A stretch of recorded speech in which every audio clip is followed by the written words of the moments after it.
Take a cork and hold it under the water. You got a picture of that? That's how most people are living. The cork wants to float, but you're not going to let it float right now. The cork will float. Its natural state is to float, but you're doing something unnatural to it. You're holding it under the water, just like you do something unnatural by blaming someone, by hating someone, by feeling inferior. These are unnatural emotions. They feel normal because so many people are doing them, but as far as your natural energy goes, it's unnatural. So when you let go of the cork, it bobs to the surface. That's as complicated as this subject is. We know you to be reasonable people. So let's say that you've decided to put a swimming pool in your backyard, and the contractor comes to you and he says, we can go about digging this hole in 2 ways. And he shows you a picture of a great big old digger machine, a backhoe, that with this, we can dig this hole in 2 days. And then he pulls a teaspoon out of his pocket and he says, we could use this too. It'll take a little longer. It's up to you. I'll follow your lead. You'd say, let me think about it and I'll get back to you. Or you'd say, well, a lot of people have a hard time with this decision. A lot of people, they'd rather go about it the impossible way rather than use the tool that will really get the job done. We are making fun of you. We're making fun of the human resistance to tapping into your power. Now, why would someone resist tapping into their own power? Well, maybe you don't know your power's there. Maybe you don't know your inner being exists. Maybe you don't know about the energy that creates worlds. And since we do know all of these things, it seems incredulous to us that anybody would not want to tap into their own power. And somebody says, it's hard. And we say, you've got to be kidding. It's hard to focus. Is that hard? Is it hard to hear the air conditioner? So why wouldn't you be willing to focus on that for a minute? Well, it's boring and you think that you want to be more engaged. Well, what if by quieting your mind and being less engaged, you could tap into the energy that creates worlds and tap into your true power? Don't you think you'd be willing to listen to that for a minute? So we know if you've never done it and someone says, do it, and you say, no, I've never done it. And someone says, well, it's a good idea if you do it. And you say, well, it's hard for me. I can't do it. If you've never done it, then it seems like an equal argument. Well, it's a good idea. Don't want to. It's a good idea. Don't want to. It's a good idea. Don't really want to. It's a good idea. I know, but I think I'll pass on it for now. But if you, in a weak moment when your resistance was way down, you decided to focus on that, and you actually felt the relief of all the struggles and worries in your body falling away. And you actually felt the detachment of your physical beingness from all the resistant problems of the world. And you felt the vibration of your being rise. And then in that base of true freedom, an idea just softly came across your mind that lit you up and felt like a good idea. Not a life-changing, write a book and save the world idea. An idea of go get a milkshake, or the idea of get in your car and go over here. An idea of pick up the phone and call this person. For Esther, move that piece of furniture over there. Just something that just seems like a really good idea. And you follow through with that, and in the process of moving that piece of furniture over there, you meet one of the most delightful people you've ever met in your life, who is seeking everything that you have to know, and you end up having one of those most meaningful conversations of your lifetime, because coming out of meditation you had the thought about moving some furniture around. Then you catch on that your inner being is guiding you through the path of least resistance, but you've got to be willing to find the path. And when someone says, it's hard for me to meditate, what we hear them say is, I know there's a path out there, but I'm not looking for it right now. I've got a teaspoon in my pocket that's serving me just fine. The argument for not doing it comes from ignorance. It comes from not understanding that you are an extension of source energy, not understanding that your inner being is aware of you and focused upon everything you want. Ignorance about the law of attraction and the power of it. It's just lip service that people offer. Do you know what it really may be? It might be this. It is this. It's exactly this. It's this. It's this. People believe that they must struggle and suffer in order to have gain. And so, really, I just have to sit there and do nothing? That doesn't make any sense. I've been taught my whole life, you got to work the hardest, and you got to be the best, and you got to be seen in the best light. So much has been taught to so many who have not been under the influence of the love of their source. They've been under the influence of other humans who need them to do stuff because they're not under the influence of their source.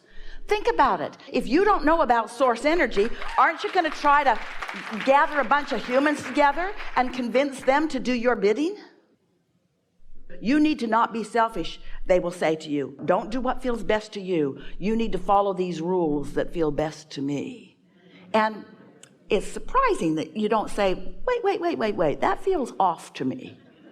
I don't get to be selfish, but you do. And so it's a hard sell for us because humans, they've done a number on you. You don't expect it to be easy because you've been digging swimming pools with teaspoons for so long that that's your orientation. And so when someone says, oh no, there's a better way, you say, well, I haven't seen it. You'll have to show that to me before I believe that. Well, with swimming pools, you believe it because you've seen it. But that's not a good criteria. We want so much for you to not need to see something before you believe it. That's what's slowing you down. If you will believe it, then you will see it. But if you need to see it before you believe it, then you get all confused because there's so much to see and everybody's got a different spin on what they did and everybody's got their own axe to grind. You've got to be your own self-advocate and you've got to be your own case study. You got to show yourself what this emotion yields for you and what this emotion yields for you and what this thought brings what emotion and what that thought brings what emotion. You got to be your own case study. You got to show yourself what alignment feels like and what misalignment feels like, what calibrating to the power of source energy feels like, and what calibrating against it under the influence of something else feels like. You've got to get into alignment with who you are before you can begin to confront some of these larger conversations like money or like God or like love. It's important that you calibrate yourself, but once you do, then everything becomes clearer and easier for you to see. You didn't come to struggle. You came to enjoy the attraction that your focus accomplishes. So we want to ask you, we'll be very brief about this, but as you're moving through your day-to-day experience, and this answer is not always the same answer. We're just asking you from right here and now where you are standing. Are you wanting to be more what humans call grounded, which is of this world and understanding the way energy plays in this world? Or are you wanting to leave your physical grounding and escape or move to the higher energies? You're mixed in it. So here's what we want you to understand about that. You are here in these bodies for a reason. And you cannot be other than grounded because you are here in this physical body where there are things for you to explore. We want you to embrace your, what you might want to call groundedness. If you can't take those energies and focus them into something that feels meaningful to you here in this body, you're missing the point of being here in this body. You're not here to prove something. You're not here to fix something. You're not here to undo something. You're not here being tested. You're magnificent creators in the most delicious environment in which to create. Because here, on this leading edge, creative genius that you are, your thoughts turn to things. Your thoughts turn to experiences and to sensations and to the manifestations of emotions. Your thoughts turn to evidence of things. Your thoughts turn to material things, to experiences. You are here on this leading edge because you are a physical being in physical environment who have intended to have physical creations. And all of this conversation about energy can sometimes lead you into a place different than what you intended. In other words, when you calibrate yourself to the vibration of your inner being, you know what your inner being is thinking about? Life on planet Earth. When you calibrate yourself to your inner being, you know what your inner being is thinking about? Things that you've been asking about that are physical in nature that you've put into your vortex.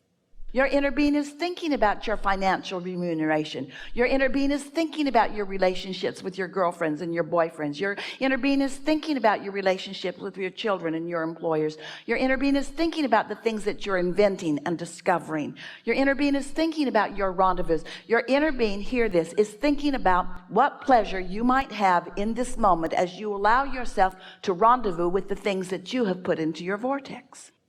So when we talk to you about physical and non-physical inner being and you, when we talk to you about your emotions, when we talk to you about your point of attraction, your true point of attraction, which is where your inner being stands, we do not seek to split you up. We seek to bring you together. But when we bring you together, when you come into vibrational concert with your inner being while you're here in this physical body, do you know what that concert of you and you is focused upon?